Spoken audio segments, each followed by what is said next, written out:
Students starting their college career face many new and exciting challenges. Living on one's own, pursuing academic goals, and making lifelong connections all contribute to the college experience. However, social pressures can be more stressful than academic pressures. Hazing on college campuses has become a serious concern for educators, parents, lawmakers, and even students. Garrett's Law defines hazing as willful acts with or without the consent of the individual involved as physical injury, assault or battery, kidnapping, humiliation, compromising of moral or religious values, and forced consumption of any substance. The list isn't limited there, although. More than 50% of college students involved in college clubs and organizations experience hazing. 74% of students involved in athletics have gone through hazing, as have 73% of students involved in social fraternities and sororities, and 64% of students involved in club sports, all according to Eastern Kentucky University. So the purpose or overall goal of my health campaign message was to report hazing to the Interfraternal Council at Ball State University. My target audience was members, a part of Greek life at Ball State University, more particularly members of the fraternity life at Ball State. As I have stated before, according to a study done by Eastern Kentucky University, about 73% of students involved in social fraternities and sororities have experienced hazing at some point during their Greek life experience. 73% was a super high and incredibly shocking number for me to discover, which is one of the key reasons why it's so important for students to begin reporting hazing incidents here at Ball State. So for my social media flyer, I got really good feedback on this one. I went onto Ball State's IFC Instagram and had noticed that they had sort of a red and white theme for all of their posts, which is why I continued to do that for my post. I decided that I'd keep the graphic itself really short and simple to hopefully catch one's attention. The caption for the post would be, "Learning how to report hazing at Ball State University is something that we take very seriously here in the IFC.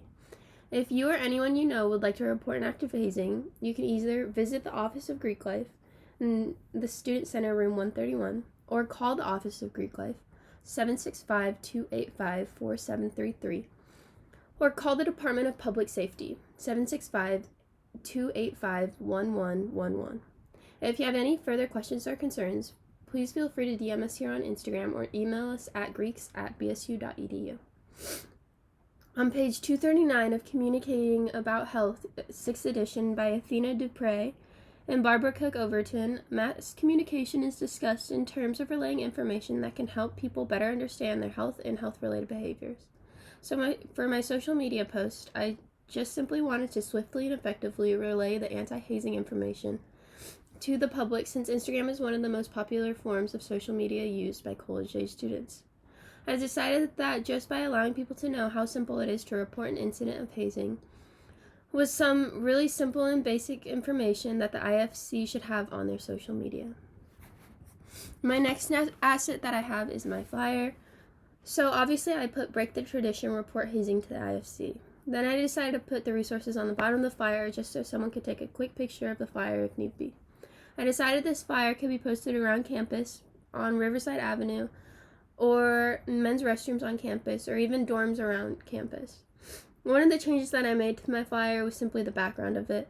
It was originally sort of this chalkboard background, but it didn't print off the way I thought it would. So I just thought I would go with something a little bit more simpler. I decided to add the paddle to my flyer due to the symbolic interactionist theory that is discussed by Sweet in the 1999 journal, Understanding Fraternity Hazing, Insights from Symbolic Interactionist Theory, Journal of College Student Development. In this journal, they discuss the means that college students attach to a paddle and how it is now, in a way, symbolizes Greek life in a whole.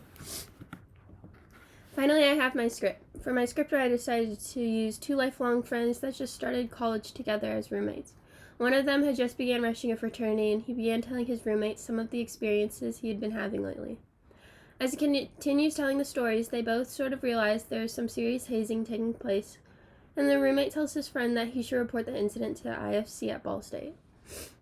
So one of the only changes that I made to my script was that in my original script, the roommate had told his friend the exact phone number for all the resources of where to go, and it was just decided that that wasn't realistic. So I tried to make it more realistic by mentioning how the two of them could look for the resources together on Ball State's website. All in all, hazing has been an issue that first took place during Plato's Academy all the way back in 387 BC. This isn't an issue that's just going to go away suddenly one night. I believe with the use of breaking the stigma behind talking about hazing and getting each university's and colleges' resources out into the air, it will at least begin to close the gap on the amount of hazing incidents that occur each year.